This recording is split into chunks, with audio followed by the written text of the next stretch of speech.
station, so you might as well work at the sanitation. Can you get my drift?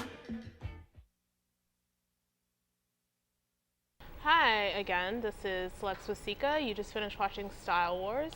I'm Sika, and we are here today with Shermar, who is a media studies student as well. I'm a media studies student. Right. And a couple things about this film. It first premiered on PBS in 1983.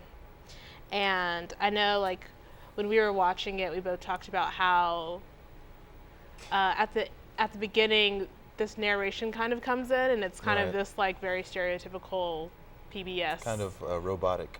Yeah, and but it's over these like guys like breakdancing and stuff, which was kind of the contrast of it was kind of interesting. It's interesting and a little bit weird, but I guess it makes sense for a documentary that appeared on public television. It was good though. It wasn't too much. I felt like it was just enough to feel informative and like a documentary rather than just a formal narrative film. So I think it added to the film in a way. There was only, I felt like there were only maybe three spots where they actually had that moment. Yeah, and it's interesting because I was just watching some interviews with the filmmakers today, and they were both saying like, yeah, we think it's awful too, but they needed it in order to have that exposition. But I mean, even though it is there, and like the first time I watched it, I was kind of like, oh no, it's going to be one of those like, you know, kids in the streets these days kind of documentaries, and it really doesn't go there, I don't think. Yeah, but that's the strength of it because it does come across as informative. Right. And objective too. Objective, exactly. That's where I'm coming from. Yeah. So this is a documentary, which is different than other films, I suppose, in respect to storytelling. But a lot of people think that just because it's a documentary, then there is no story, there is no narrative, and I think it's the exact opposite. Usually the most popular documentaries are the ones that have like a concrete beginning, middle, end, or whatever. But with this one, you really have characters, and especially I think it was the scene with his mother. Yeah, that was especially a character that I think a lot of people will be able to identify with because that mother was kind of a classic mother figure, and I really felt a story going through. There was actually a villain, you know, I think his name was Cap. And, well, there's him. He's like the graffiti villain. And then there's also, I mean, if you think about it, there's, I think his name is Ed Koch, who's the mayor, and who ironically had a judge show at one point. Do you remember that? Really? Yeah, he was one of those judges like Judge Judy. Okay. So there's him, and then there's like the head of the Metropolitan Transportation Authority or whatever, and then there's Cap, which is interesting because you do have like these three, like they really are villains in the story, and I just think it's so interesting that, you know, we're introduced to all the writers first, I think. And they're in a way glorified, which I think is appropriate. And then you sort of cut to this guy who's sitting in his office, and he's very white collar, and you know, and he's talking about how like you know, he's not an art critic, but he knows that this is crime, and it just sounds so it sounds very ridiculous. You know, it's ridiculous, and it kind of represents the man in that sense. It's a very personified kind of. Representation, I guess, which is the same thing, but of the man character kind of holding these people back, you know, from expressing themselves or you know, doing what is best for them. So it's very interesting. And then like even with, I mean, there's so much to say about the music, and we can get to that later, but like it starts out with you're seeing like the trains at night, and I just recently watched the intro again today, so I noticed that like you have these like street lamps, and you can kind of see that there's graffiti on the trains, but you can't really, and then it cuts to daylight, and instead of the classical music that was playing, it's like this, like it's Grandmaster, or no, it's Sugar Hill Gang.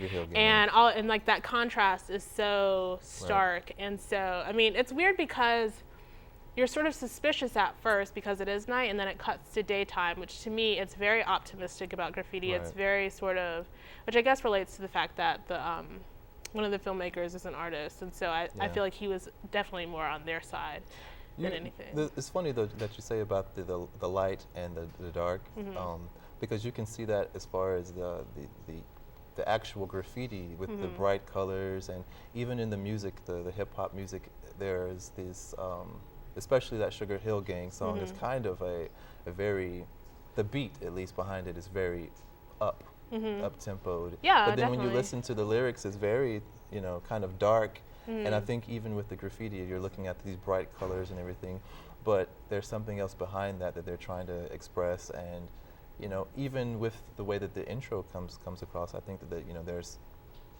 something that they're trying to say with each movement, you know. So Right, and like, I mean, with the graffiti, the fact that, I mean, they could get arrested. You have to do it like really late at night, and you know, it's kind of dangerous because of the location and everything.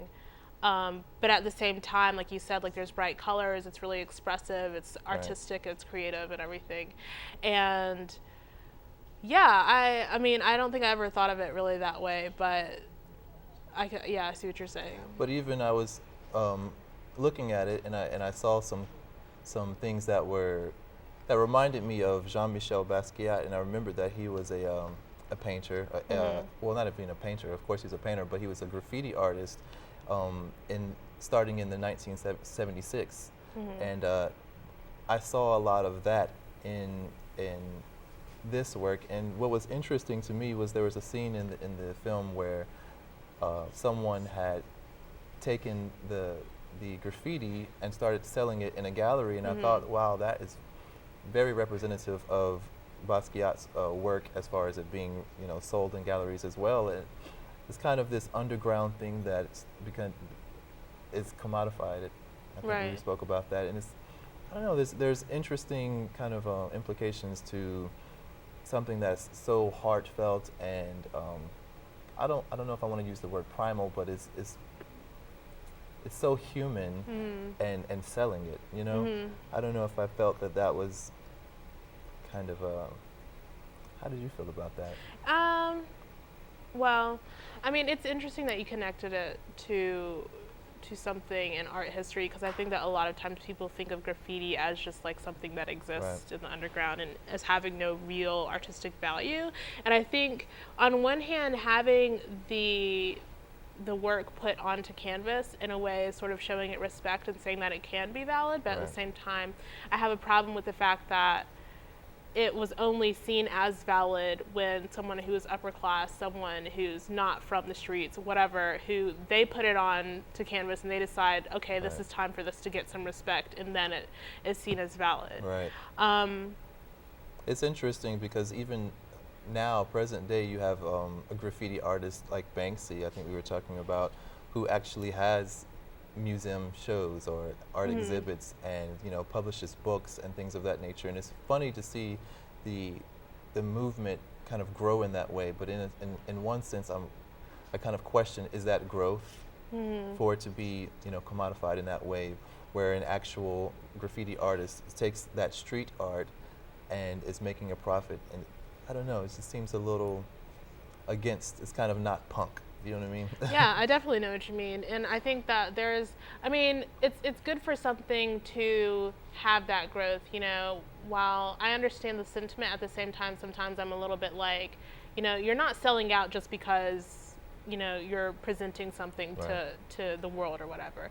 But at the same time, like, yeah, I definitely see what you're saying. Like, commodifying something reduces the, I guess, not the sentimental value, but sort of. But even that too. Yeah, I mean, for its significance as far as like with the people who started it. Right. I mean, which is interesting if you think about, the graffiti and the hip hop that we see in this film compared to what we have now. I mean, it's totally a different It's thing. totally different, yeah. And yeah.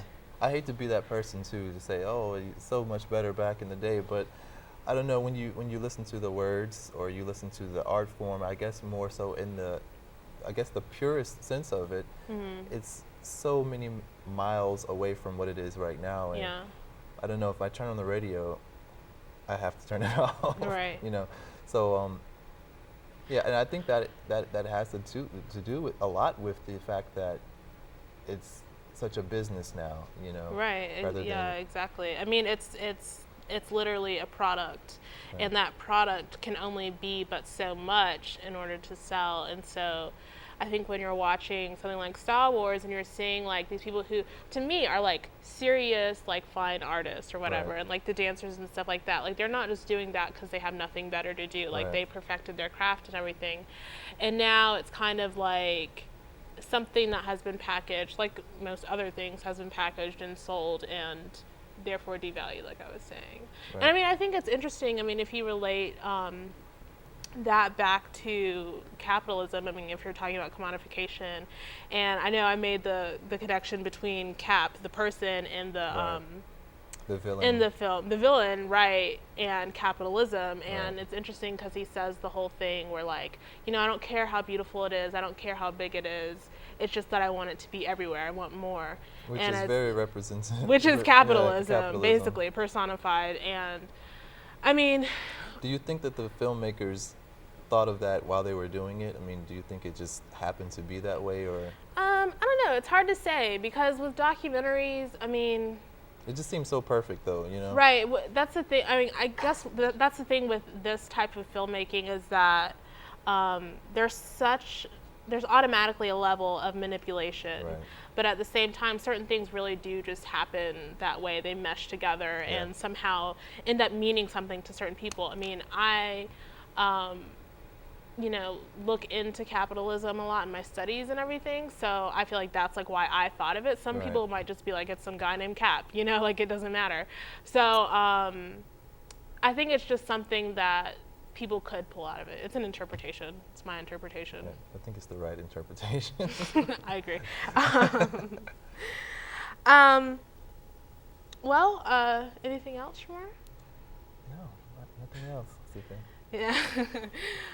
Well, again, this is Star Wars. This has been me, Sika with Shermar.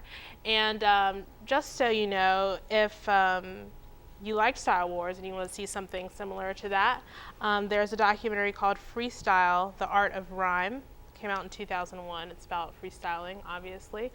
And there's also a documentary called Another State of Mind, which came out the same year as Star Wars, and it's not about hip-hop and it's not about graffiti. It's actually about punk bands going on a tour. But I think it has a lot of the same sort of ideas as Star Wars. I think the movements kind of work together, really. Right, exactly, yeah, and they're done very similarly to the documentaries. It's an interesting film. It's one of my favorites.